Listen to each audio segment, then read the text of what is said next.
Now broadcasting from the Next Gen Conservative Studio in sunny South Florida, bringing you the latest in politics, current events, and pop culture. This is the Whitfield Report with Sam Whitfield.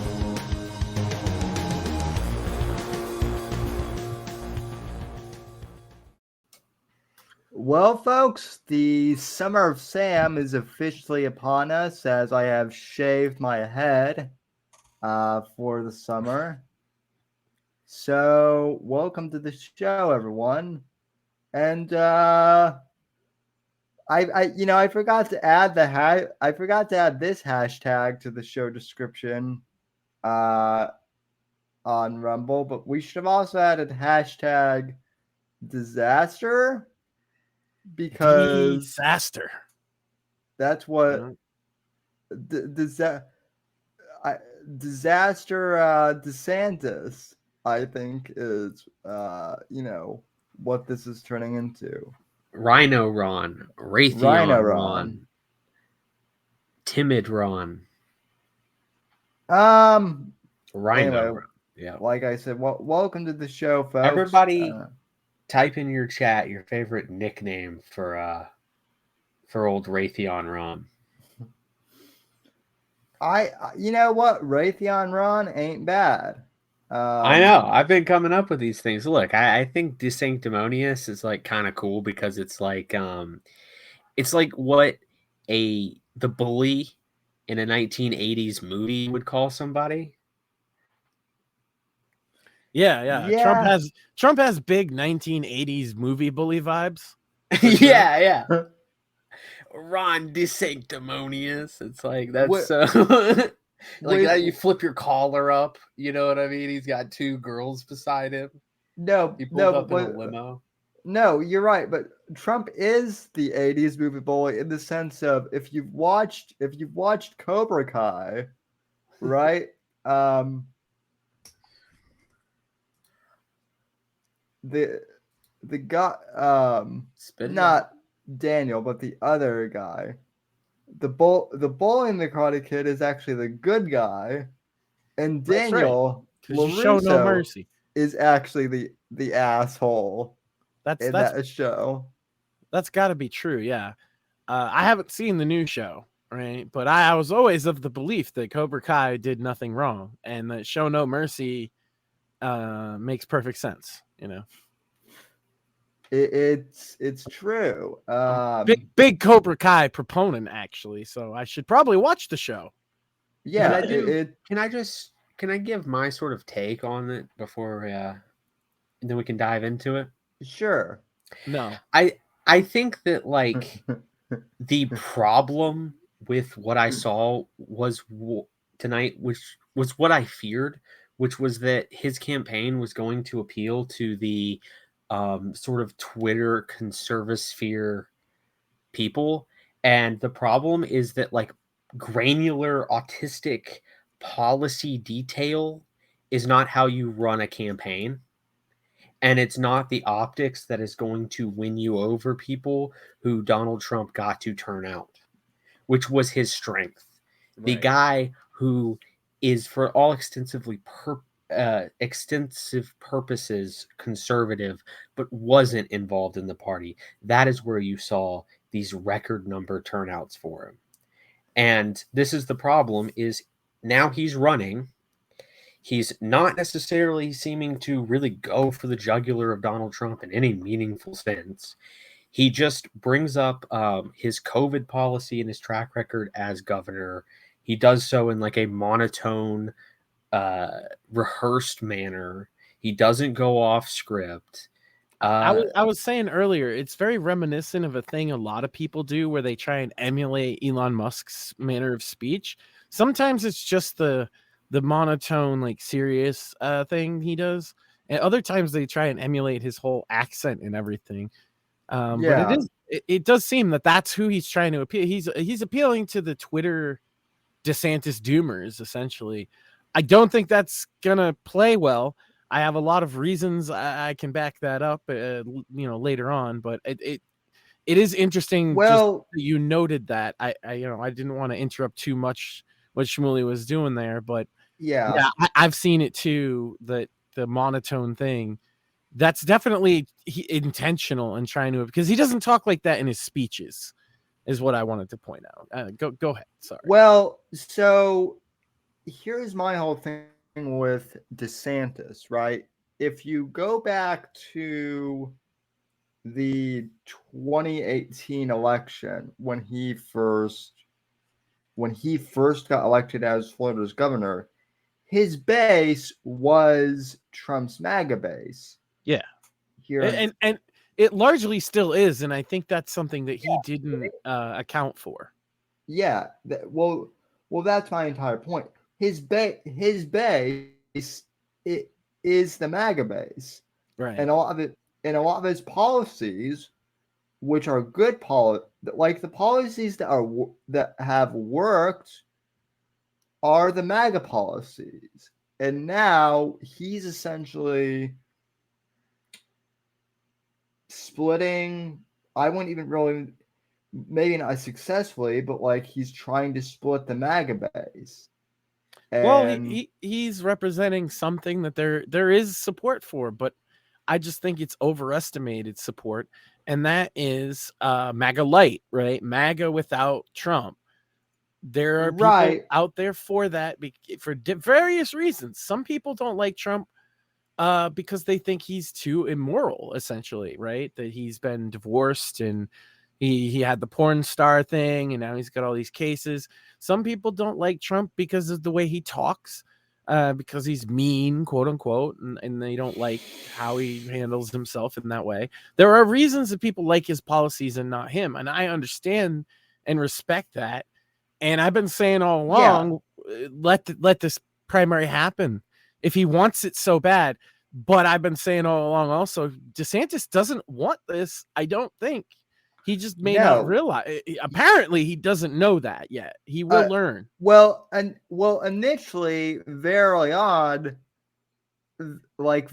on, when he was running for re-election here as like Florida's governor, he said that he had no intentions of running in 2024. And I believe that when he said that, he was being genuine. I think someone, and I don't know who it is. Well, there's a lot of interests have been pushing him. That's for sure. Right. You don't know who it is because it's more than one, right?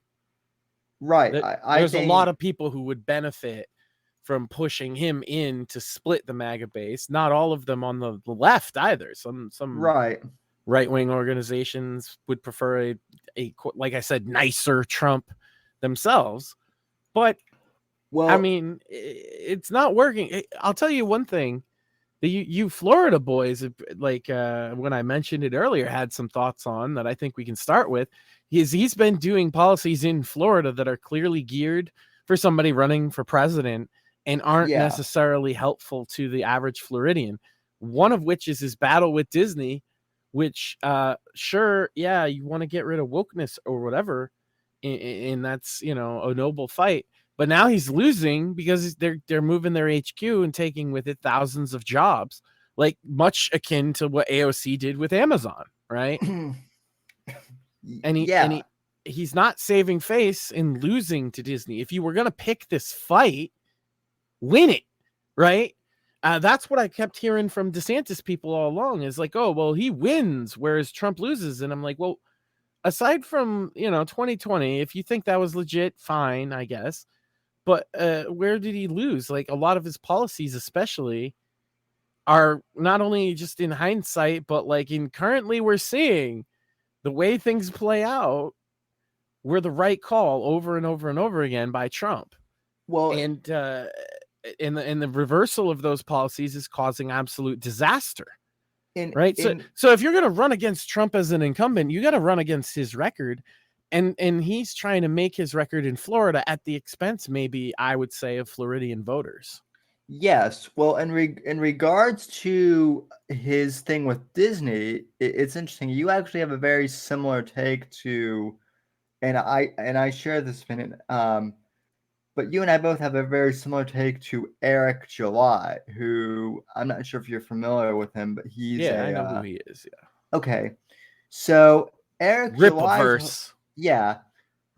So his whole thing is that DeSantis, in regards to Disney, is basically trying to push woke ideology out by trying to,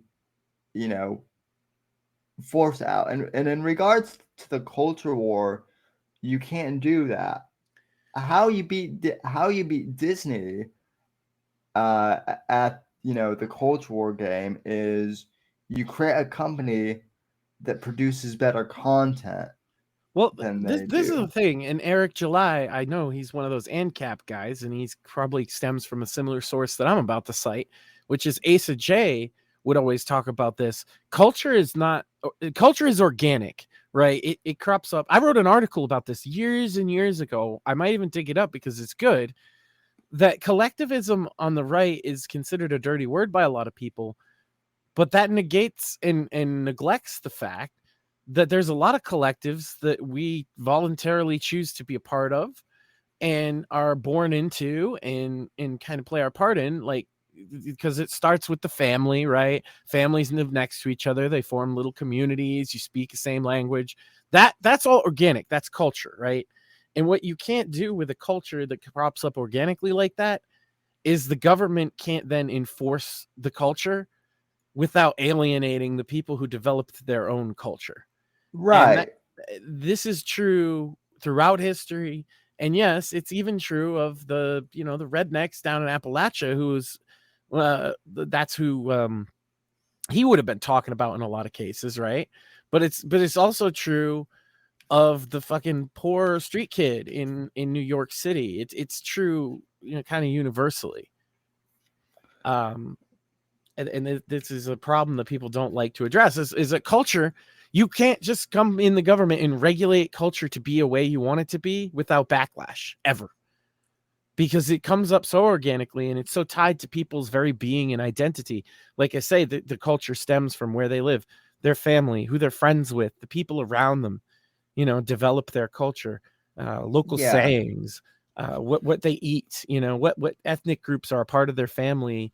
And then they eat stuff that you've never heard of, and you eat stuff that they've never heard of. Like, these are all bits and things of a culture that crop up just by living. And the government can't come in and stop it. And that includes, unfortunately, woke culture. Woke culture is a strain of cultural Marxism and critical theory that is specifically designed to take advantage of this loophole within people, right? The culture, you don't want to be mean. You want your culture to be nice, right?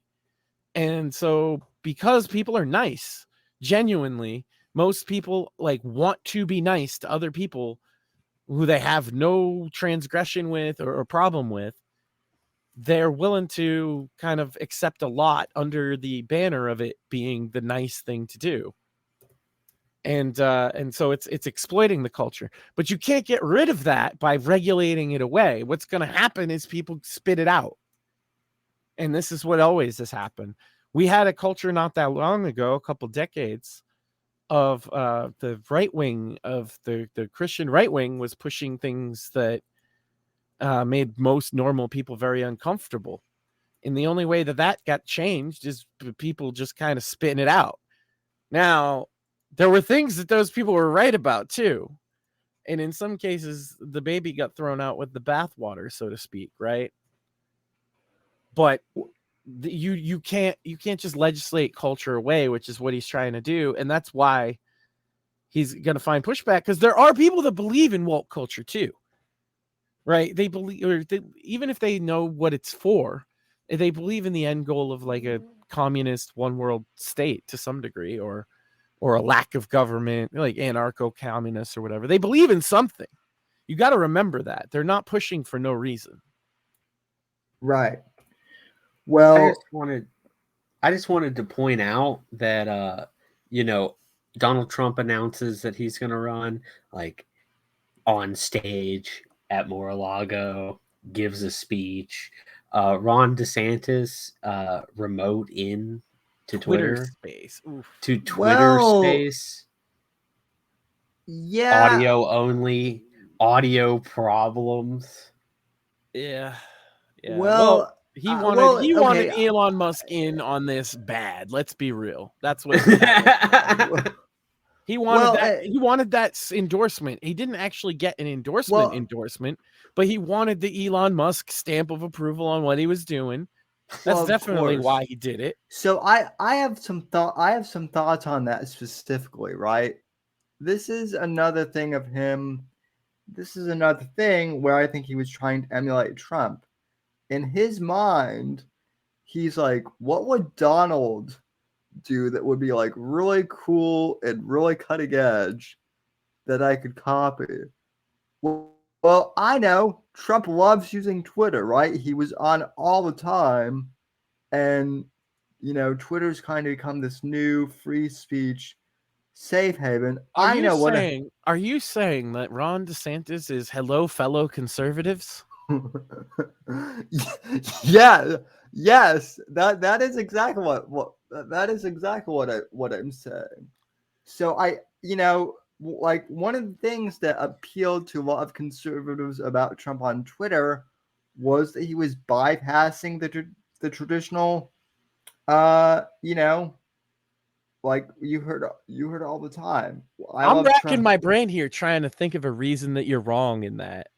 Because that was harsh, but like you're right. You're 100% right. He's hello, fellow conservative. He's Mitt Romney 2.0. My God. No, that is it's worse than I thought. That is what Ron DeSantis is doing, and you know what? Like there's a lane for that. I'll say that. I do have to give him credit. I do have to give him kind of credit. Like, I could actually see, like, if Trump didn't have the Truth Social thing, right? If let's just say that Trump's Twitter ban had never happened, right?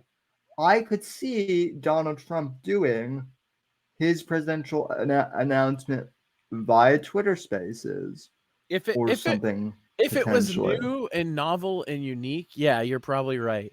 Yeah. But now so he wouldn't because it's not. Well, yeah, but that's what I'm saying. I think Ron thought that this was something that Trump would do. And so he's like, well, Trump would do this, so why don't I do this? And you know what? Like, there were people who, like Dana Lash was on the thing, and she said this is great because it's bypassing. Even though like all of the people were talking were like her, and they were kind of like big head honcho conservatives in the media. So also it was hilarious because I think they were all kind of fanboying about Elon Musk, and Elon was just kind of like, yeah, okay, thank you. Like, I could tell that like after a while he just kind of got bored of being there, which is hilarious. Bored of having his ass kissed. Yeah. That does probably get old, I would have to say. Yeah. Yeah, and it was boring. It was like Shmuley nailed it on the head. It was policy proposals to a very specific Twitter audience who is not representative, I think, of the average voter. Like, look at the polls. DeSantis is down 40 points, almost 40 points. That's a death before it even began. Now that he's announced, he'll get a bump, but what kind of bump? Up to 25 points? Okay, so we've brought that up before, and I can't remember who commented this, but someone commented on one of the Spotify episodes a couple weeks ago that, well, you guys are saying that DeSantis is polling low, but as we all know, polls don't really matter because look at 2016. They were saying that Hillary would trash Trump. Not by 40 points. Not by 40 fucking points. Right, right, exactly. It was like a 5% swing in the end, right? When you actually look at what it occurred in 2016, it wasn't like a wild, insane, gigantic swing like 40 points. If he fucking can pull back from 40-point deficit in Republican-led polls, because these are Republican primary polls, you got to remember they're polling Republicans and independent voters who have been voted Republican in the past. That's where the polls are coming from. And is it any surprise then that Trump is like trouncing everybody in those polls? Now, I could be wrong and DeSantis gets a bump from announcing, but I'm just not convinced that his bump from announcing is going to be 40 points. Yeah, I can tell this. He's definitely going to get a bump now that he's actually in the race and it's not theoretical. Yeah, for sure. Like, yeah, I'm never going to take that away from him, because a lot of people are like, oh, I didn't know he was running or whatever. Like, that'll happen. But I'm just saying, I maybe 5 to 10 points, not 40, surely. He's going to get a bump for sure, but it's not going to be to get a 40-point bump. To get a 40-point bump, he's going to have to do a lot, and it's going to take a while, right? He's going to have to impress a lot of Trump diehards that he's the better option than Trump. I don't see it happening. The Trump diehards feel like they have something to prove too. You know? Like I said, we'll see. We'll see what happens. But I think this is going to really stick it to the sort of Mike Cernovich and Coulter type people. It is like, I'm trying to think of a way to quantify like what I feel and know to be the truth, with those people. It's kind of hard to define them. They're like they want to be above Trump as intellectuals, right? Yeah. They want to be like, we're beyond Trump. Like, we know the plan now. We don't need him. But like, Trump has a thing, man. He has a charm. He has the people that vote for Trump are emotionally invested in him. It's more than just, I like his policies. They liked his policies. That's what got them started. But it's deeper than that. It's if he thinks he's going to take a portion of them away, that would be very difficult, in my honest, true opinion. Like, I'm thinking, how does DeSantis pull this back and pull out a W from a 40-point deficit? I'm not just harping on the 40-point deficit to fuck with him. So the person talking about the polling, I understand that point. Like, I don't trust the poll place as much myself. Right. But the point that's important to remember is, like, there's something there, 40-point deficit among Republican likely voters, right? That's a big deficit. Well, he's a governor. He's not a national figure yet. Not really. And like, honestly, the other thing is, I don't see him. I don't see him gaining any demographics that Trump wouldn't be able to gain him. Like the people who dislike Trump are not going to vote DeSantis because they see him as, the left already calls him a Nazi, so that's like out of the, like, anybody that's Republican, right, to them is far right, and there's not even a conversation about whether you can vote for them or not. They're just evil. Right. So, you got that happening on the one side. So it's not like he's going to pull leftist voters. Maybe some center left people that are fed up with Biden is what they're hoping for. That's not something you should stake a campaign on. So one, you got to alienate the Trump base, right? Yeah. If he were to beat Trump, let's do that hypothetical. So he beats Trump in a primary. He calls Trump a bad man, and everybody says, yeah, Orange Man's bad, and they go for him. The Trump voters are diehards, just like I said. So he's probably not going to pick up the majority of them, if anything, because he came in and played spoiler after they all feel that they were robbed in the last election and that this was like rightfully their moment. He comes in and steals it. They're not going to vote for him, at least a substantial portion of them. I don't know if it's the majority. I don't know. It's enough of them that he's gonna not have the base, basically. Yeah. And so by that alone, he can't win. Listen. He can't win the general by beating Trump. It's impossible. So what is he running? Well, and he knows that. He has expensive accountant motherfuckers that sat down and did the math and told him how much this is going to cost and what the chances are of him winning are. And they probably told him exactly what I just fucking told him. They ran the numbers and they said, it's almost impossible for you to win the primary. But if you do, it's impossible for you to win the general. And he's still running. Well, he's running for a book deal. He's running. He's running on the hopes that Trump gets convicted of something. The strategy, Max, that I think he would try to go for is to go for this like centrist Joe Rogan fan type people. Yeah. That to me, that just seems irrelevant in the Republican primary. Right. That's not Republican voters. Right. Well, that's general voters. But like, again, if he loses that Trump base, he doesn't even need to worry about the general voters because he's just not going to win in a general. Yeah. The Trump base is the Republican Party. And this is why it's like amazing to me that people think he's not going to just steamroll anybody, including DeSantis. Well, and listen, I mean, Shmuley brought up the centrist Joe Rogan types. I mean, and that's kind of, I mean, it seems it does. He does seem to be narrowed down the right demographic there.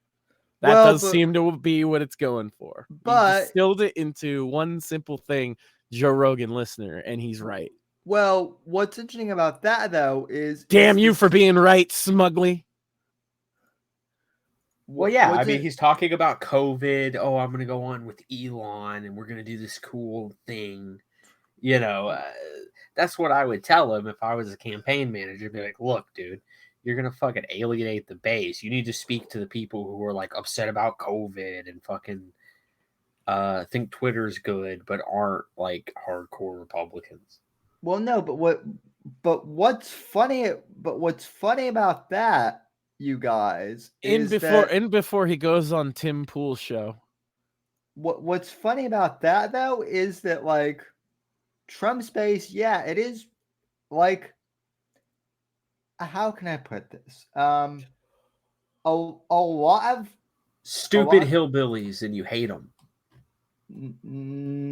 That's not where I was going at all. Where I was going was Trump was the guy who picked up a lot of centrists in 2016. Well, because his actual policy, until the timeline became distorted by all this corruption of chaos that we're seeing, was very centrist. Actually, his policy platform could have been used by either Bob Dole or Bill Clinton in 1996. Look, I remember being in college and talking to a lot of my peers who were normies, and they all, and granted, a lot of these were guys, they were like, I don't really pay attention to politics. I don't really like the Republican Party, and I don't really like the Democrat Party either. Mm-hmm. But I am interested in Trump because, yeah, he is an asshole, but he's a businessman, and so he understands that, and he understands like popular culture, unlike all the other politicians out there, and so like Trump's base is the Joe Rogan, listener. That's what people don't get, is that a lot of like the Joe Rogan people who are sick of like. That's not a base though. That's not his base. No, that's a pickup group, which nobody accounted for, and that's kind of what I'm getting at. Well, Trump appeals to the silent majority, which now is the millennial generation. you see all of this advertising. Like, you literally see the DNC bought Zoomer influencers to fucking shill, right? Yeah. Literally that kind of shit. And the TV advertising is exclusively aimed at boomers. But the largest voting demographic for 2024, for the first time since, I believe, 1964 specifically, but it might have been 1968, is not boomers. For the first time ever, the majority voting demographic is millennials. And millennials, for people that aren't as familiar, are right now in their 30s and they're, you know, just about to turn 40 and have kids. They're the working class. And they are going to swing this election more than it seems people think, because in the issues that they're talking about is stuff I talk about here all the time. Health insurance stuff, the cost of food, what they're doing at people's schools, like how hard they're pushing crazy ideologies. Yeah. I'll tell you one that's popular among millennial married women, mostly with children, right? Transgenders in the women's bathroom. And it bothers them because they don't want to take their kids in there. It bothers them because anybody could just say I'm transgender, and so that's how the pedo ends up in the women's room. And they're not sorry for feeling like creeped out by that either. And they get called a TERF and they get called hateful. And this is the first time most of them have experienced it. I'm now like talking to, like, you know, middle-aged, you know, white women of millennial generation about this kind of stuff and like how it got to this point. Because they're like, I've always supported gay people. I have friends that are married gay and blah, blah, blah, blah, blah. It's never even, the culture war just hasn't touched them properly. And they're like, I don't want my kids going into this place where there's potentially perverts. And that's a reasonable request to them. They don't think of that as being hateful. They're not even thinking about the fucking actual trannies when they say it. They're thinking about people taking advantage of it, people manipulating the system to their own advantage, which, you know, again, I've said before, like, that would be a fun way to use a cleaner restroom. So you could manipulate it just for that purpose, but it still makes those women uncomfortable. This is shit they're talking about to each other. Yeah. Well, you know? And I mean, they're not canceling. They're not canceling fucking J.K. Rowling because they hear about that and they're like, well, that's bullshit. I agree about the bathroom thing. And I grew up with Harry Potter, for better or worse. How annoying Harry Potter women can fucking be. They all grew up on it and they fucking love the shit and they're not throwing it away. They're not going to burn it and they're going to buy the new fucking game. And these people never experienced that before. No, you can't take their fucking Harry Potter away, bitch. It's not going to work. Well, and listen, I'm actually glad because I see that as a potential. Like, I know millennials / zillennials like myself who didn't pay attention to this shit, but I have to tell you that the transgender thing with kids specifically was a red pill moment for a lot of zillennials that I know who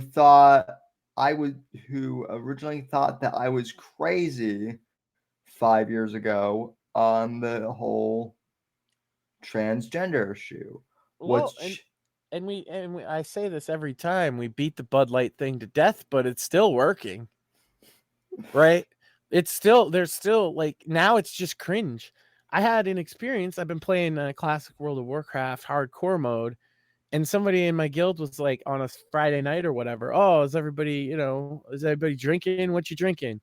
And somebody said Bud Light, and the immediate response in this guild chat was from somebody else like, hey man, we don't want to talk about politics in here. Like, all he said was Bud Light. He said, I'm drinking Bud Light, and it was like, nah, fuck you. We're not even gonna have that conversation, bitch.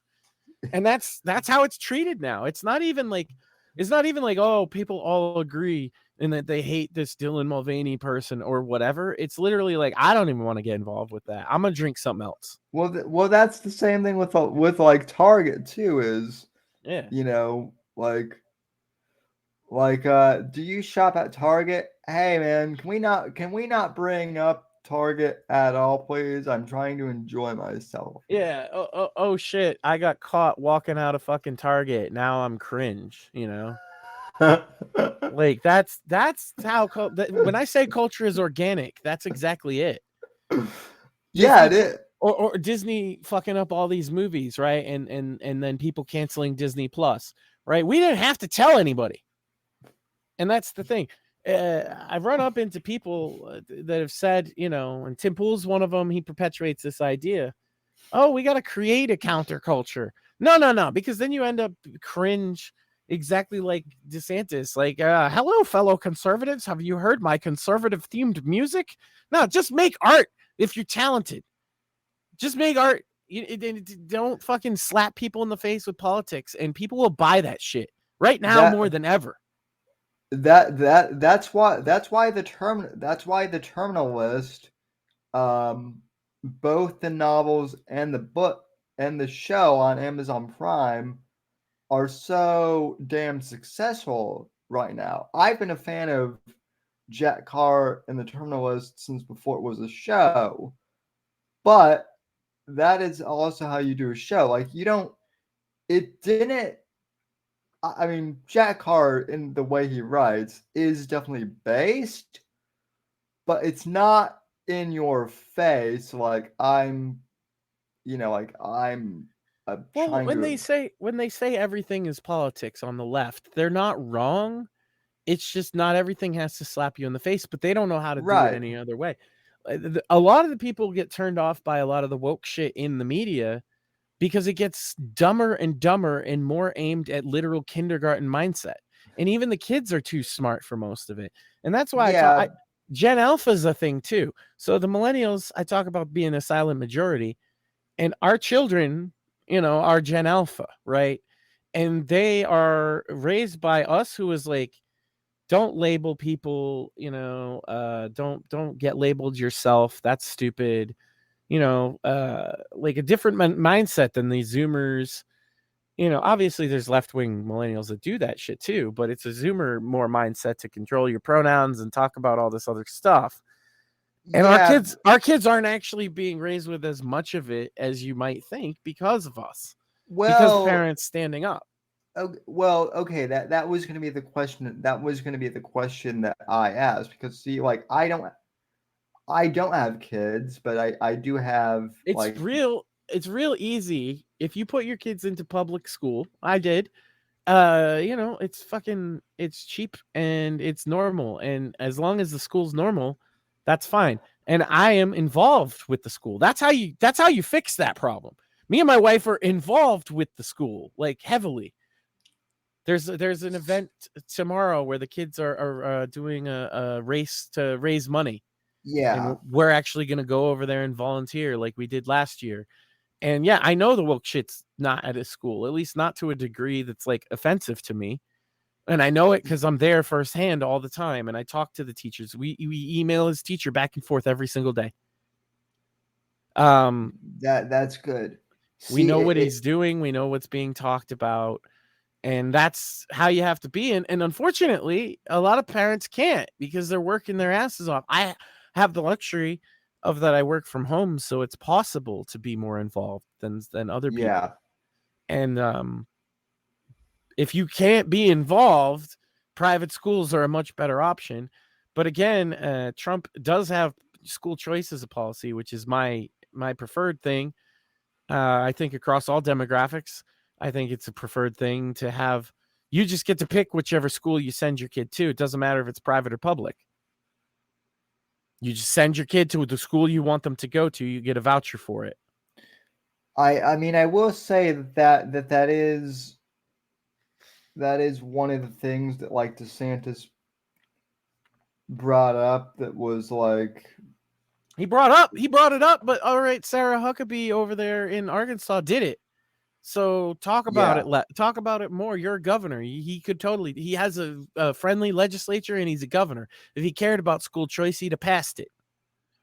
He's over there signing hate speech bills in Jerusalem because he actually doesn't give a fuck about Floridians. If you want my opinion, right?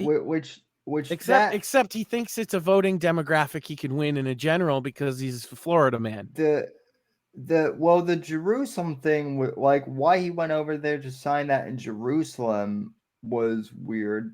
Strictly strictly based on, like, I made a joke that if he wanted to do that, all he needed to do was go, down to Miami-Dade or something. Miami-Dade, where there are lots of Jews, like in Florida. That's the thing is Right, like, but those Jews are less concerned about BDS than even he is, because that's BDS.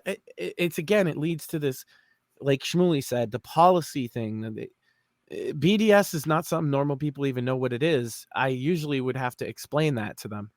They don't know. Like normal people don't talk about BDS, and so why there would be an anti-BDS bill, and what does the anti-BDS bill do, and why would he sign it in fucking Jerusalem? People don't know about any of that shit. I'm not even sure what that is. BDS means boycott, divest, sanction. It's a movement that suggests that we should spend no money in Israel, and you shouldn't buy Israeli products, and we shouldn't do business with them, mostly because they there's several reasons why people would be BDS. Some of them is just they're anti-Semites. Some of them are like pro-Palestinian groups or whatever. Some of them are like human rights groups. Regardless, they're saying that it is in and of itself anti-Semitic. And not only that, but the law says that if you post BDS literature in public or hateful literature in public, that's a crime. So when I say it doesn't help Floridians, you could unwittingly now commit a crime by posting a meme because the ADL says it's anti-Semitic or whatever, which it would include like the Pepe frog. That is. It would be hilarious if it. I mean, it wouldn't. But my question is, what does that do for Florida? Well, it doesn't do anything for. Like what does it do for the family of 4 in Florida that's going to the grocery store and having to make fucking cuts every month? Nothing. You know what would have? Right. One of them fucking thousands of jobs from Disney that's going. Them high-paying jobs that they're getting rid of. It's like I say, he turned on a switch. He went from I'm the Florida governor, now I'm going to be a national guy. Fuck Florida. Which is why my favorite, we have all these witty nicknames for DeSantis, Rhino Ron and Raytheon Ron and all that, is to sell out. I like that one, to sell it. Yeah, because that's how all my neighbors feel now that voted for him. Yeah, he threw you guys under the bus. Now he's gonna try and take on, and then what's he gonna do when Don beats him? When he gets trumped by Trump, he's gonna come back crawling with his tail between his legs and be like, "Oh, I'll get him next time, guys." Like the fact that you're going against Trump in such an obvious ploy to like take him down, essentially, it paints you forever in that light of the sellout.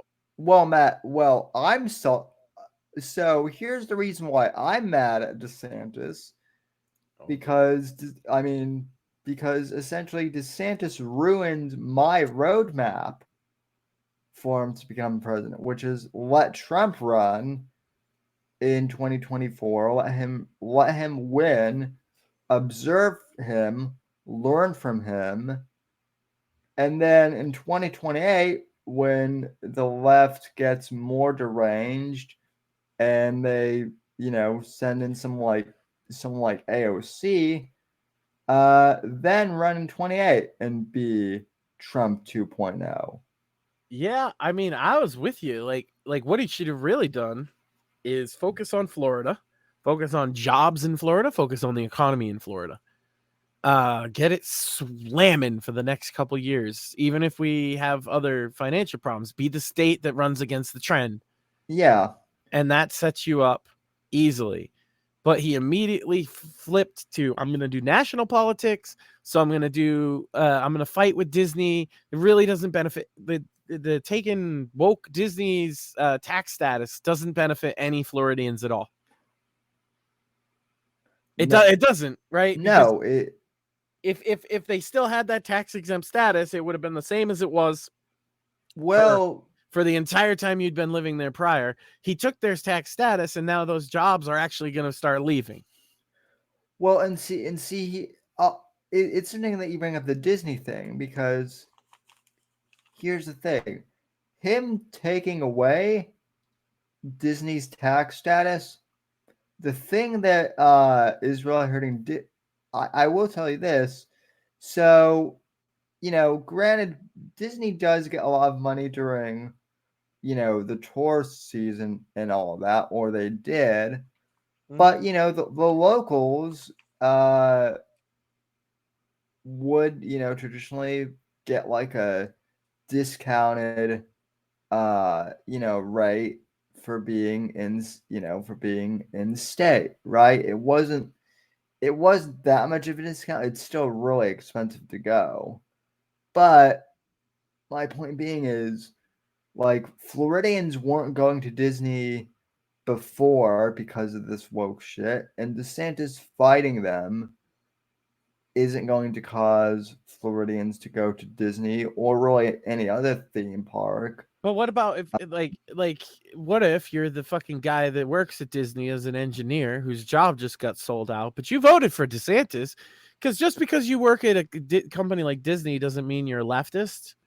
This is what people got to understand. Right. Like the Tim Pools of the world seem to forget this, is that not everybody that works at fucking you name the company, CNN, agrees with their politics. Like sometimes, especially in the entertainment, because I know this from music industry people, a lot of music industry people just blend in their politics to whoever's around because they don't want to actually talk about it, because it's a fucking thing that's going to prevent you from working with different people. And that's just dumb, and you can get canceled in the public eye. So a lot of music industry people just won't talk politics ever. I imagine it's similar there. So like you're probably got like this and what I mean by that is like engineers and tech guys and key grips and fucking backstage guys and the guy that sets up the lighting rig and all them. Like that might be a guy that's a working class guy that votes DeSantis, and now you just send his job to California. Yep. And for what gain? That this is what because if they move their facilities to California and then basically run the park as like a skeleton crew, which is their plan now, to completely abandon Florida, then those jobs ain't coming back, and then they're still going to be woke because they're going to be in California. Yeah. What could actually turn it around is if people stop fucking subscribing to Disney Plus, which they've been doing in droves. Yeah, I haven't been subscribed to Disney Plus in like probably 3 years. Well, it's the last year they've lost, I think, $5 billion worth of subscription money. Oof. So, yeah, even people that put up with their bullshit, because again, we're not talking people like you or I. I'm not that politically engaged. It's like Shmuley said, you don't watch the news. I really don't pay attention to as much as a lot of people. But I am plugged in enough to know what's going on. A lot of people aren't, they get very vague descriptions of things. And at the end, they're going to be like, okay, but like Disney's still woke and we lost all those jobs. Like what's up with that? Or again, the average Floridian, I guarantee you, is lamenting the price at the grocery store and the gas pump more than anything. Am I wrong? The average American is so. And this is the other thing too, is like a lot of people think that because DeSantis has been doing, like, a lot of normies that like live outside of Florida think that like Florida is somehow unique from the rest of the country. And in a lot of ways we are, but in a lot of ways we still have the same problems as the rest of the country. Inflation is still a problem here because it's a problem in the entire Massachusetts is similar in that, right? Because we're one of the highest income per capita states there is. We deal with recessions a little better than other places, I find, historically. Although the downside is you taxed through the nose. But that happens. There's different economies that are a little bit recession proof. But when you get this much inflation, the average like working class Floridian is having to make cutbacks, I guarantee, at the very minimum. Oh yeah. Massive cutbacks. We can't get that brand anymore. We got to get the generic brand. We can't, they're not worried about woke. They're worried about putting food on the fucking table. Woke is secondary to that for most people. I'm worried because I do freelance for a living, but I've always been looking for jobs, and I'm worried because all of the jobs. I just got my college degree last year, and a lot of the jobs that I have and looking at are starting to move to other states, or are looking to outsource to other countries and whatnot. Which that's a thing. It's not jobs are just coming by the droves all the time, and Florida's this slamming economy where the rest of the country isn't. right. It comes in, first of all, it comes in waves. When you get a good like employment wave like that, it all happens at once and a bunch of people get jobs, and then there's a while where the same people will be struggling, man. There's always somebody struggling. And this is what's so ironic about DeSantis, essentially running against Trump is right. DeSantis when he was on fire as governor, and everyone loved him as kind of like the model governor, of America, who was in office as president then, Donald Trump. Granted, DeSantis still has led well. Biden's been president, but like we're all saying, Florida is not immune from the problems of the Biden administration. And what I'm saying is he's been more focused on fighting the woke or whatever and getting like photo ops than he has been of what the average person pays for a public sub, right? And it's gone up quite a bit. I know. I've been to Florida. I know how it is, and obviously I got you guys down there. That this shit is a fucking joke to the average person.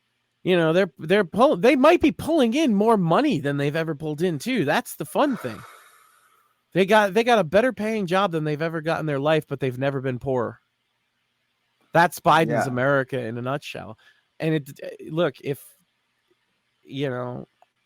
who do I trust to turn that around? Well, the guy that was in charge of the whole thing when I was making more money than ever and was richer than ever, which was just a couple years ago. Yeah, it sucks because I'm trying to start a business, right, doing like freelance marketing, something I'm really good at, and I have had some clients, but a lot of people are like, man, I just can't afford, and I do like real reasonable rates, but even so, people are like, man, I just can't afford to even like hire a freelance contractor right now because this shit bleeds down.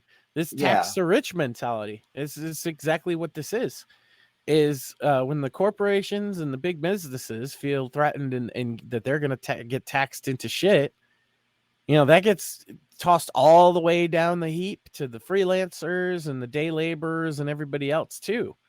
Right. So like this tax the wealthy thing, I mean, that's just a tax on the middle class. Yeah. And they all know it because they feel it. Well, yeah, and the whole the tax to wealthy thing, and I think this may be another way of me saying what you're trying to say. The whole tax to wealthy thing is kind of a misnomer, right? Because it's not like I'm doing freelance work for Disney or Coca-Cola or some big corporation. They have their own marketing department. They have what they can base the companies that can throw money at things.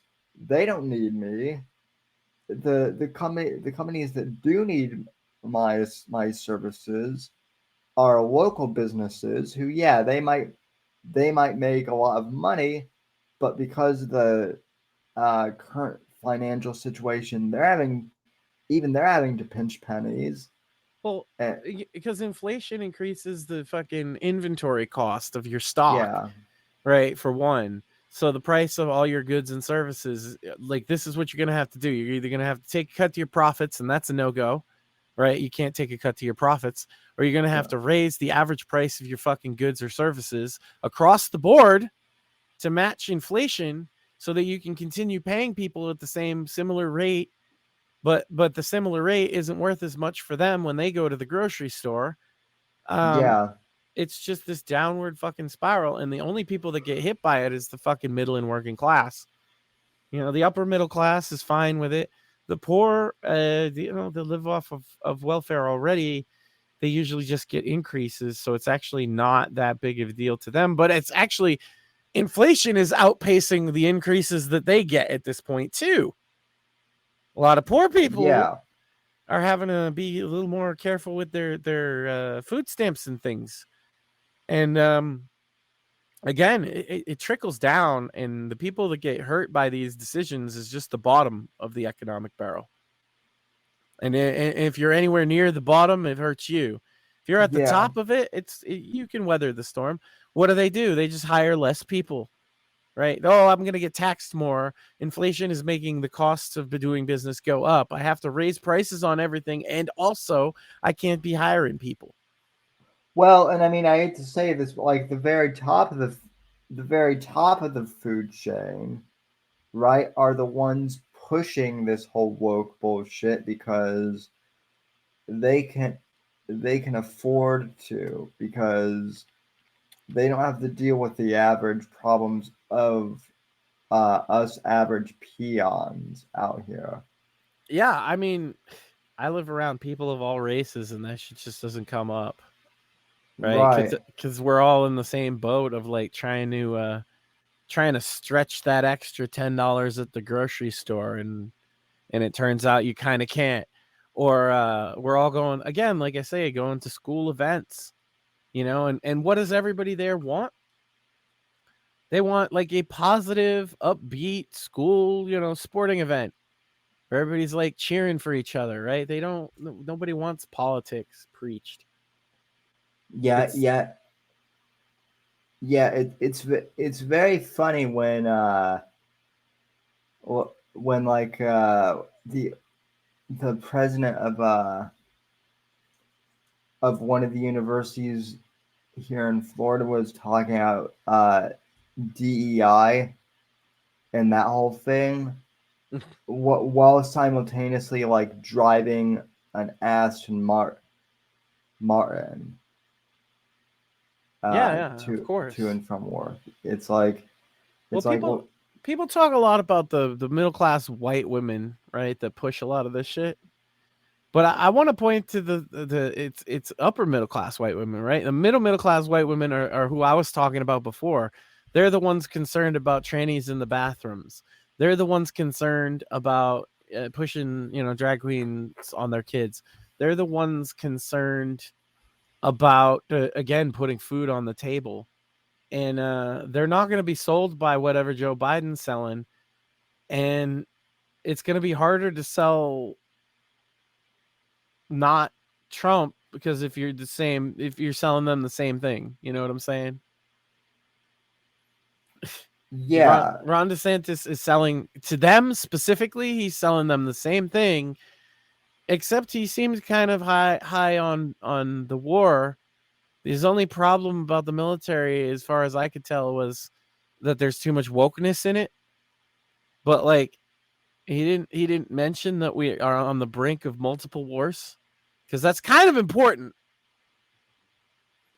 Yeah, no, I mean, don't get me wrong. The woke shit in the military definitely is a problem, but it's not the problem. Right. Well, you'd figure in talking for an hour, he might get to the point of like, what is he going to do about Ukraine? Because like Trump actually has a policy about that. The first thing he's going to do is try and get Vlad and what's his face to talk. And you know what? If anybody can do it, it's the guy that was the first president to go to North Korea, for fuck's sake. Yeah. Well, Ron the snooze fest has been thoroughly beaten, I think, tonight. True. And he's not even bad enough to be high energy about beating him down. It's kind of those like, oh, really, Ron? You really poor misguided thing. Well, that's the thing. It's just he's a snooze fest. Yeah, and that's hard because Trump is not. If nothing else, he's a showman. Well, and I would also say that DeSantis wasn't always a snooze fest either. So like he just people talk about Trump losing his mojo. No, Ron, you're the one who lost your mojo. It feels like Ron is running for a multi-million-dollar book deal. Yeah, but who reads? China buys 4 million copies, and then you get 4 million copies worth of money. I mean, that's what all these politicians do. Yeah. Like it's not a donation because I just bought 4 million copies of their book. You see, that's common. Yeah. You or I see that as dirty pool, but that happens all the time in DC. No, of course it does. I in the bookcase behind me, I actually do have like George W. Bush's like book that he wrote after he was president. I still haven't read it. But yeah. Yeah, nobody reads them, and then what ends up happening? You see them at like bargain bins, you know. I got an autographed copy of Karl Rove's autobiography for my like 17th birthday. Still, I did start to read it, but I never finished it. So, that's okay. Karl Rove started to write it, and then somebody else finished it, so it's fine. Yeah. Interestingly enough, the one thing I will say is he claims that he first got interested in like conservative politics because of Barry Goldwater. And I'm like, well, you are like far from Barry Goldwater. A lot of the neocons will cite him. It's weird, but I don't know. He was the exciting Ron Paul like guy of their age. That's what it was. Yeah, well, like you said, a lot of the neocons, cite Barry Goldwater, but the thing of it is Barry Goldwater would fucking hate all of them. Right. But I think that's what it is. He was the Ron Paul of that era. He was the exciting conservative guy. And so he did leave a mark on. I don't doubt that like they all have, at the very least in Karl Rove's case, you could argue the marketing of Barry Goldwater affected him deeply because he used that same kind of guerrilla marketing tactic for Bush multiple times. Yeah. Regardless, yeah, I mean, neocons cite him, and that's why it's kind of not worth citing him as much because it's to death.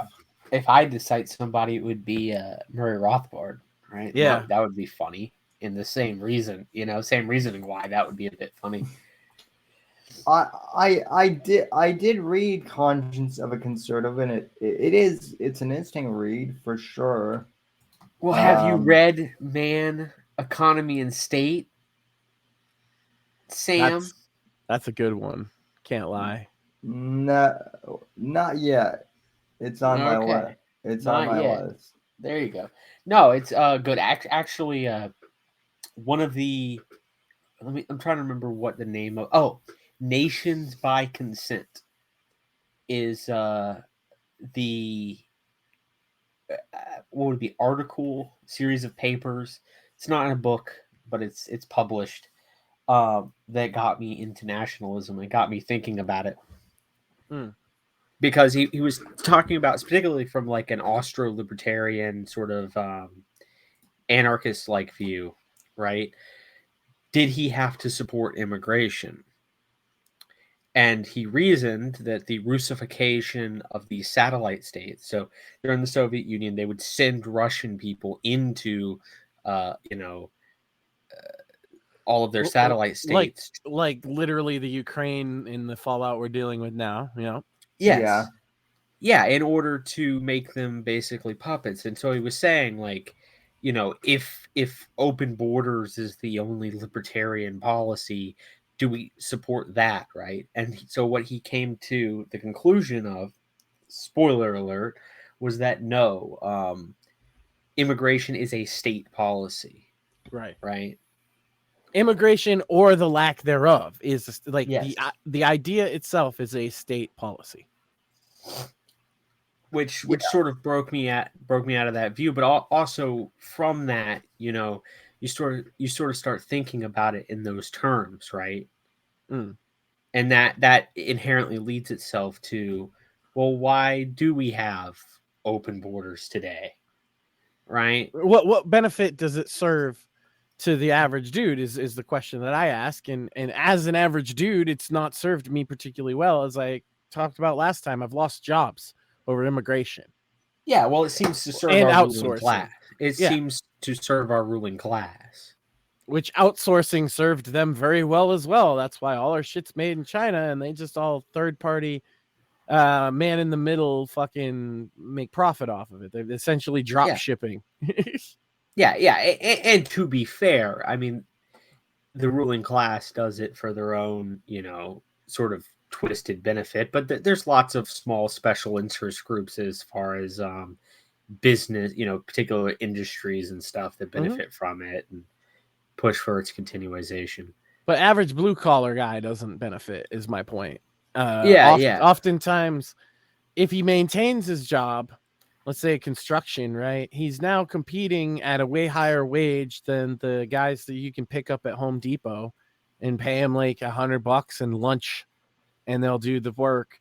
And the construction guy that's been there for 40 years, he can't compete with that. And that, there ain't nothing he can do about it. My favorite thing is that, like, when these sort of out of touch, like, leftist politicians want to, like, appeal to this sort of, like, woke ideology, but they don't know how to. Like, do you remember Nancy Pelosi talking to those, like, Hispanic children and being extremely creepy about their skin? Yeah. Or when she was wearing the full African garb and taking fucking kente cloth or whatever. Yeah, that was pretty cringe.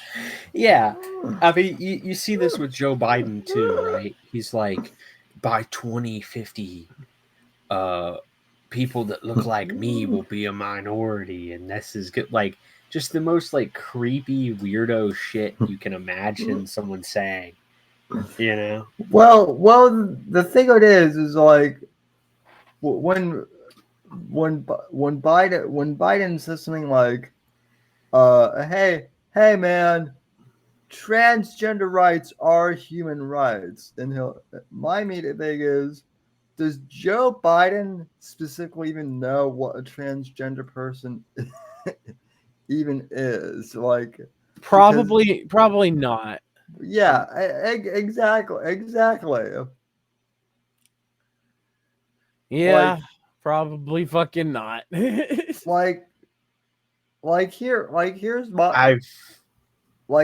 my thing is, could DeSantis be Biden? Yes, but that's only because Biden is basically a dementia patient. But that's the other thing about the polling is straight up he's only within 5 points of Biden. So if your take is like, oh, he's more likely to beat Biden, Trump is also within 5 points. Well, yeah. Well, here's the thing. They will, when I say they, I mean the left. They will still try and steal the election for Biden, even if Trump isn't like them steal it. Why wouldn't they? Right. That's the whole thing. Like I had a whole. You could take the Ron DeSantis opinion of what he should do in that situation, which is to go home like George Washington. Yep. Throw your hands up and say, I guess we lost, guys. Because that's what he says Trump should have done. I mean, specifically the George Washington thing. It was very weird. I could try to pull up the exact quote, but it was to that effect. Yeah, no, I actually did hear that during DeSantis's like Piers Morgan interview, and that one's weird because it's not a good comparison at all, because George Washington, when the Brits were, doing foul things, George Washington was little like, fuck this shit. We're starting a fucking war. We're gonna throw the Brits off out. Yeah, so like so as far as like peacefully accepting defeat, Washington is the worst example. I was going to say, I mean, it wasn't even the first time that Washington sort of like flew off the handle and caused a fucking international incident as well. Right. But after he was president no longer, he went home. Yeah. Get it? He's so like DeSantis is so energetic, guys. We're gonna do it. Yeah. It's just Ron the snooze fest. Flips his collar up. Well, here's all I can say.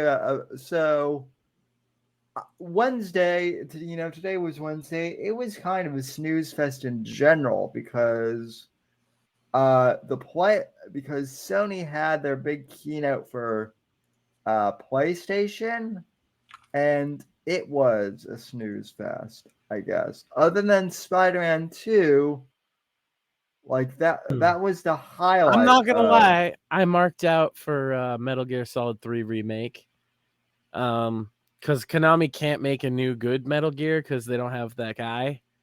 So the best they could ever do is just touch up the best one. It's probably going to be trash, but that's fine. Because by the point it comes out on PC, I'll know that it's trash anyway. I can hear Akaba screaming from his cave. I bet. Just wailing. Not even like crying, like screaming, sobbing, wailing about No, that one dude. What was his name? Yoshitatsu, the Metal Gear guy. Yeah. Now he's wailing. Did Spider-Man for Insomniac Spider-Man needs to come out on PC. I bet it will. I beg you, Insomniac, because Max needs.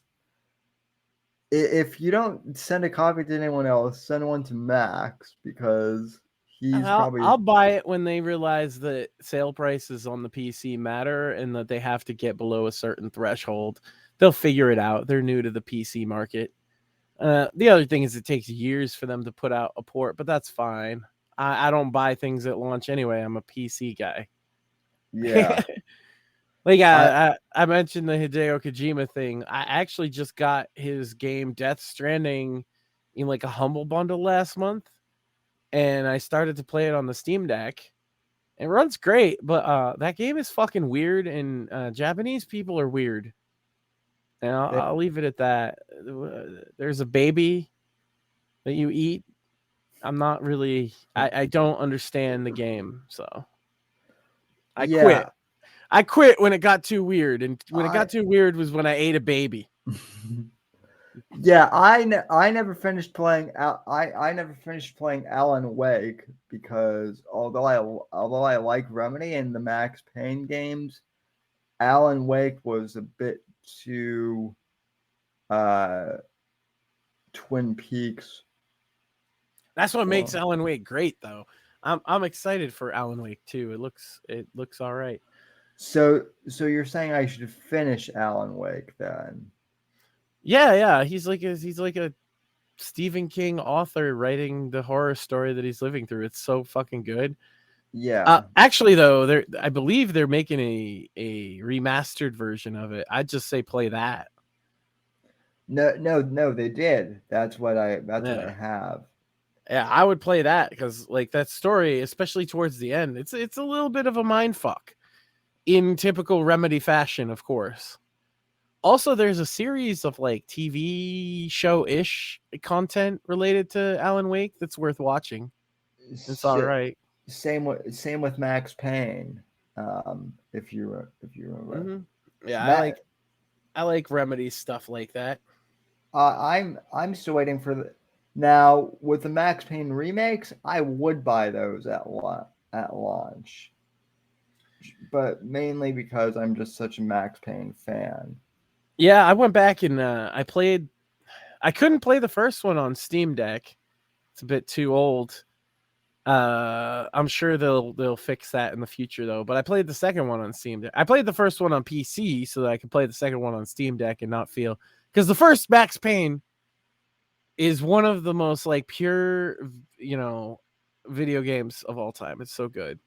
Yeah, The noir writing is just like on point enough and serious enough, and his delivery and the fucking bullet time.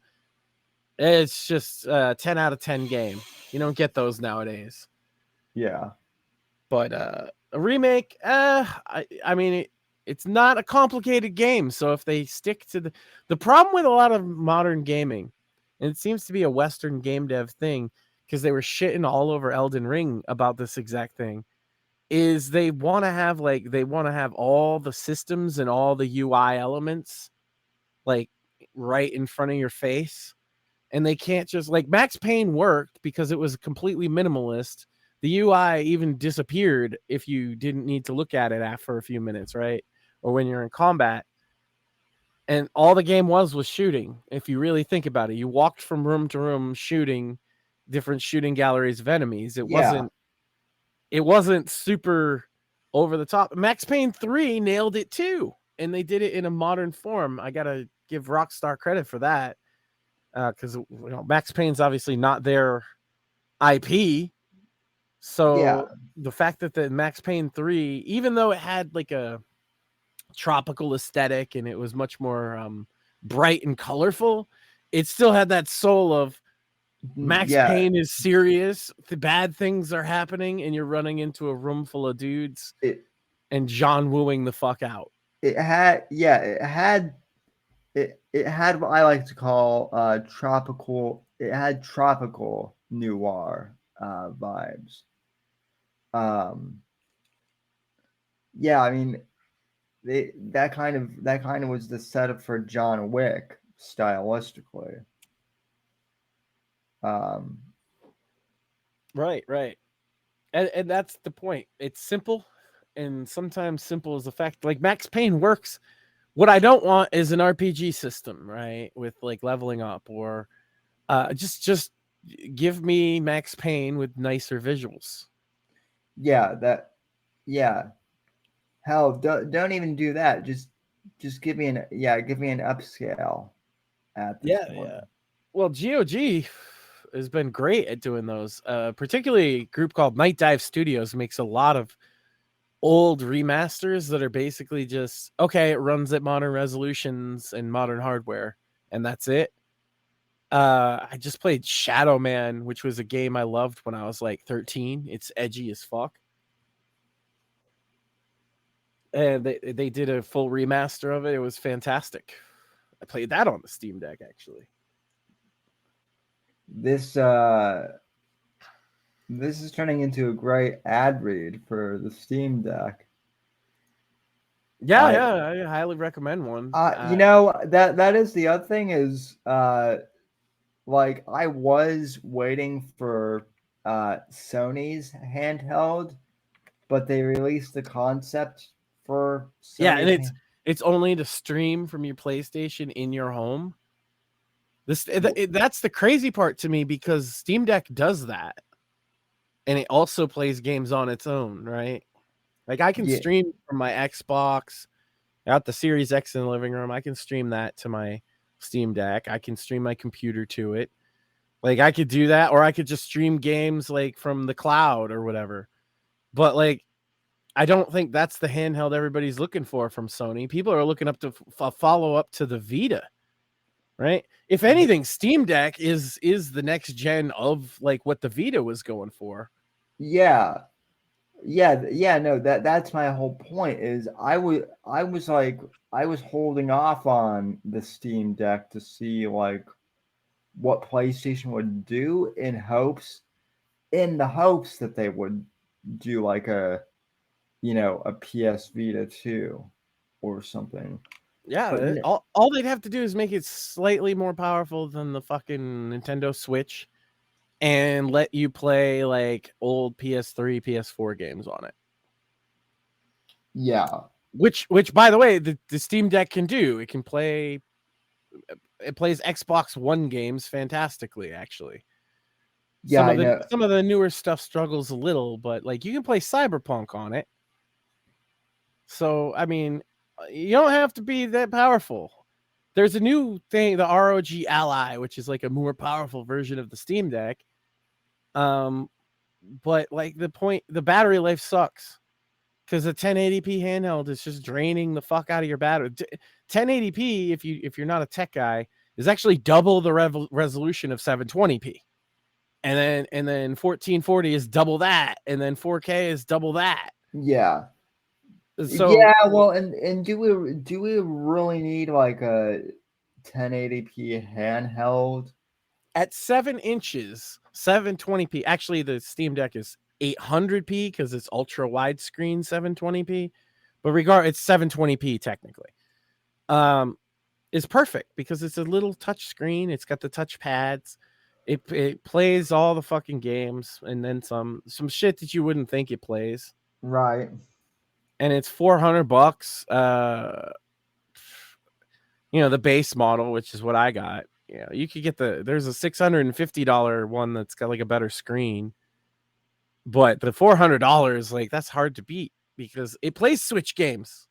It actually does. Like you're not supposed to. That's unless you own the games or whatever and dump your own Switch keys and all this stuff. You can definitely emulate it legally, but most people don't. But it runs Switch games better than the fucking Switch. Nintendo probably should make a new thing. Yeah. Instead, they try and censor all the YouTube channels that show you running Switch games on the Steam Deck.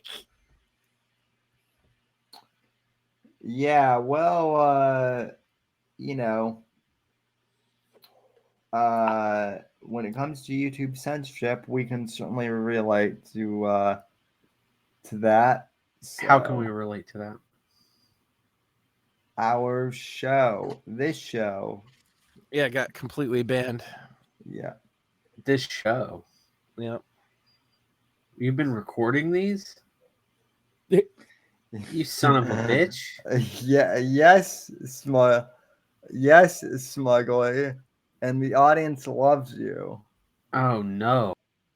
Well, there's that one guy that doesn't. No, I mean, speaking of chat, do we have anybody in chat? We have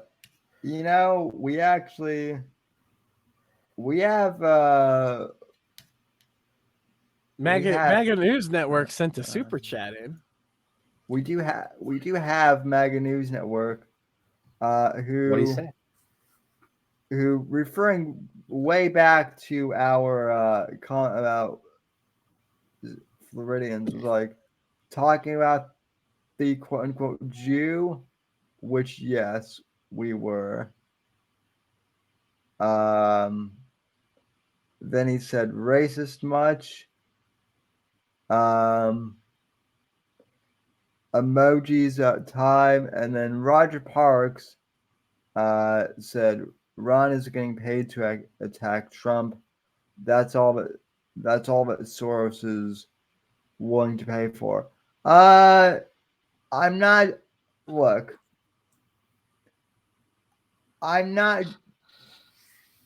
sure that Soros is behind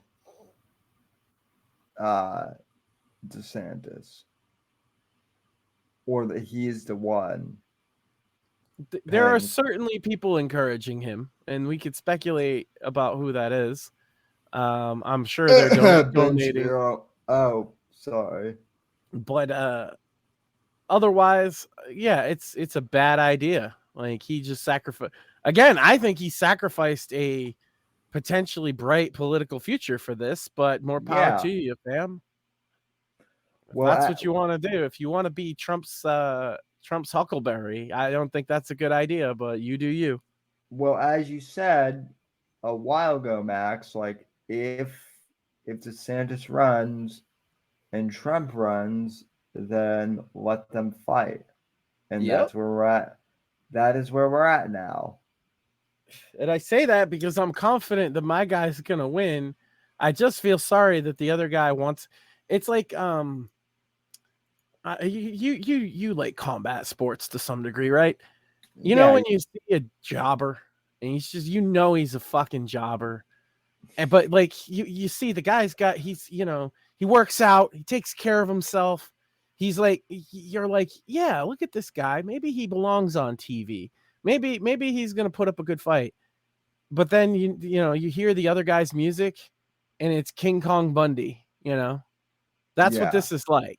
He's a jobber standing in the ring, looking like maybe he could be an intercontinental champion one day. We'll use wrestling.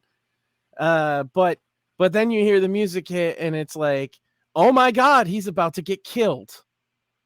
That's what this primary is. He's about to get killed. He's about to get mauled by Andre the Giant. Yeah, DeSantis is basically like your local up and coming wrestler, and then fucking Dwayne Johnson comes out. Your attitude era. I got to use newer references, I guess. But he's Barry Horowitz, right? He's a jobber that you see and you want to root for, right? And then maybe even he gets a win one day. Barry Horowitz got a win on Superstars when I was a kid. I was amazed by it. His whole gimmick was he'd pat himself on the back too. And like, he'd lose, but he was a good wrestler, and you kind of root for him, especially as a little kid, right? Because you're like, he's a good wrestler. Why does he always lose? You don't know because you're a kid. Yeah. Right? DeSantis is that guy. He's appealed to himself. Like, he's built a following among stupid little kids that are like, yeah, I want to see that guy win. And then you hear glass break, and Stone Cold Steve Austin comes to the ring, bashing beer cans together, and you're just like, oh, this poor guy. He's so fucked right now. Yeah. Make no mistake, like, nobody here hates DeSantis on this show. We just all feel sorry for him because we know it's not going to work out. Well, he signed the contract to put himself in the match with Stone Cold Steve Austin.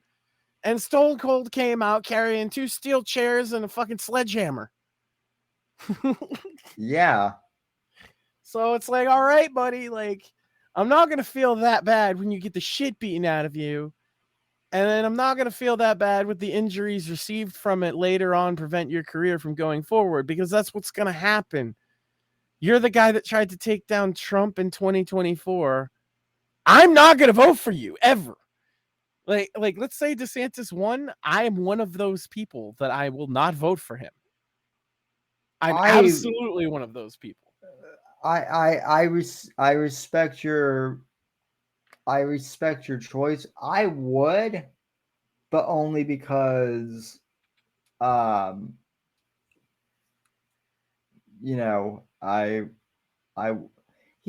the I also don't think it's possible, so I'm, well, yeah. He's not going to win.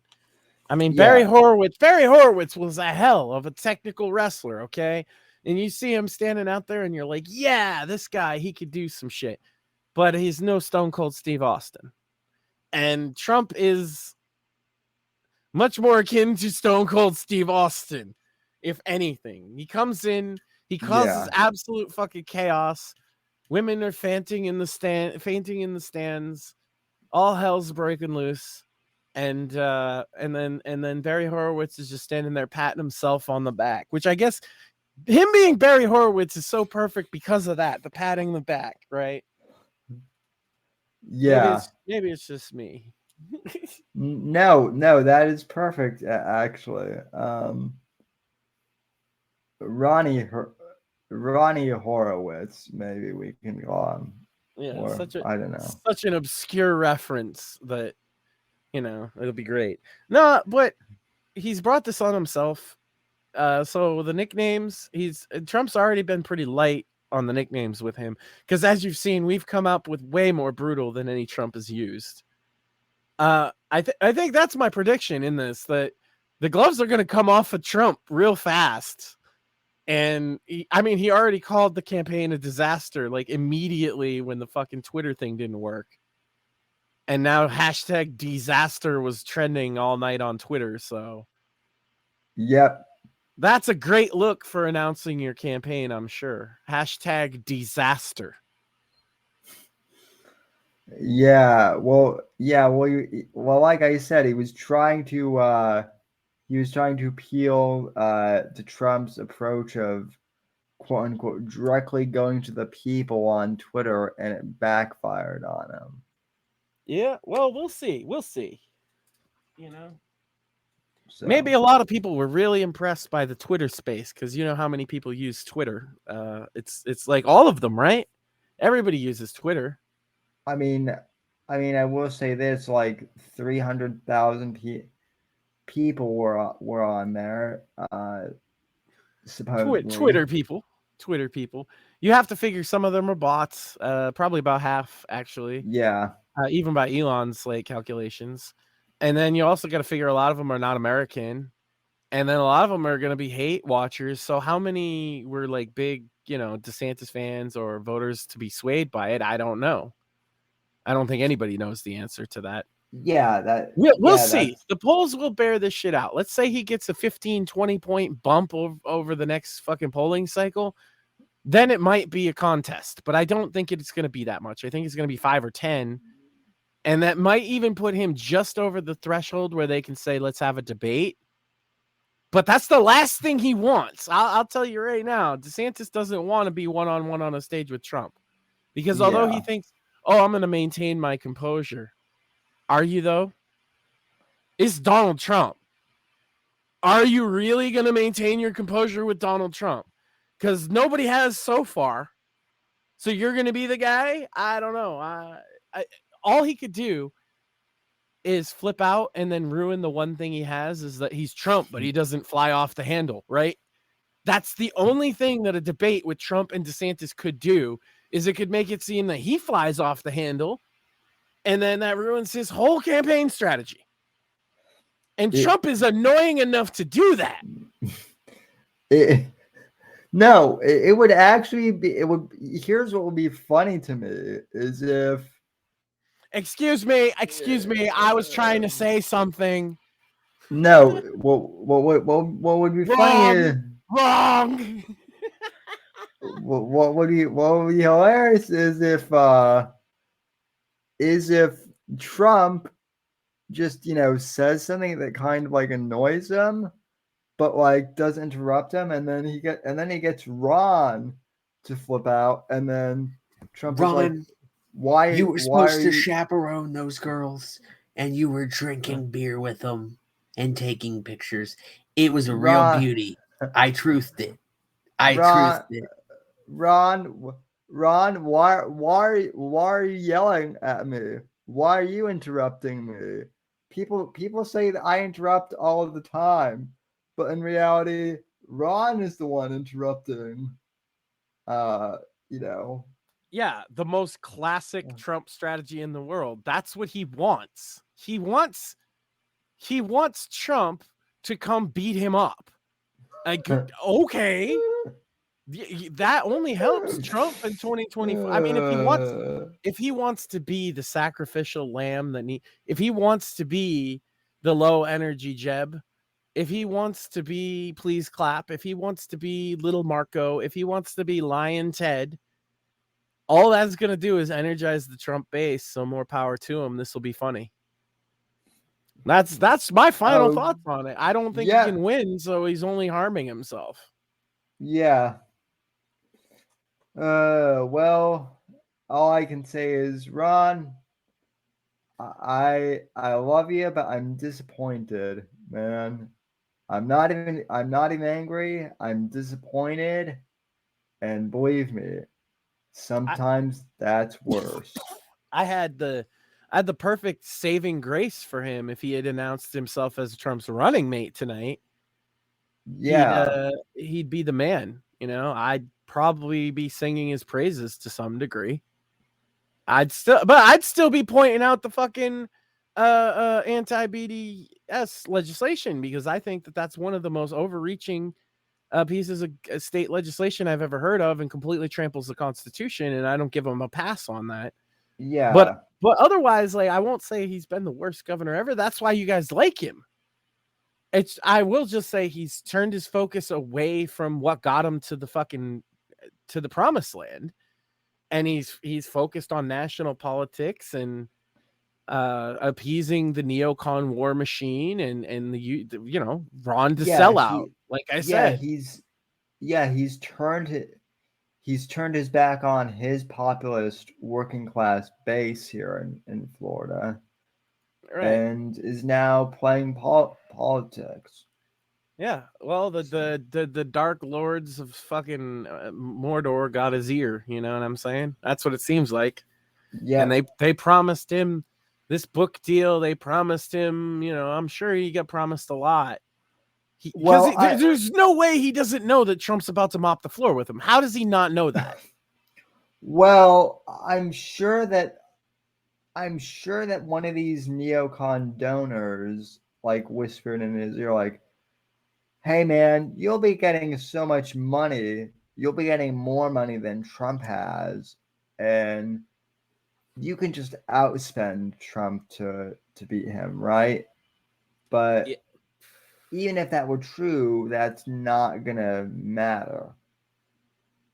Trump didn't spend very much in 2016. If everybody forgot, he really didn't need to. The media doesn't want to give him a platform like that again, but they still did. Like CNN's like, shit, we need the ratings. Let's let them flog us for an hour. But I don't think Trump needs to spend to win, especially against DeSantis. But I will say this: if there's nothing else, I do have an early morning tomorrow, a big fundraiser for my kid at the school. Running to raise money, and it is getting late. Yeah, no, we as Shmuley said, we've kind of beaten this horse to death. Ron is the snooze fest. So good luck, Ron. You're gonna need it. That low energy, baby. Just please don't be as cringe as Jeb. That's all I ask. Or be more, right? Oh God! If you're gonna be cringe, just go all the fuck in and just be the cringiest politician ever. You might even win that way. Who knows? That would be ironic. But anyway, thanks for tuning in, everyone, and we'll be having Atomic Denny shirts and art here hopefully soon. I can't think of any announcements. I am working on booking a guest or two for next week. So I had a massive a change of season sinus infection this past week. So I haven't been much of a use to anybody. I'm getting better now, though. At least it wasn't COVID. I'm sorry, man. I'm still getting over I guess it's a long COVID is what I have now. Fun. My cough isn't as bad because I've been basically taking Ricolas. But man, the COVID brain fog is also real.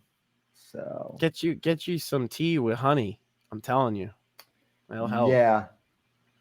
Yeah, I think that's what I'm gonna go do right now after the show, actually. So anyway, take care, folks, and we'll see you next week. Thanks for tuning in.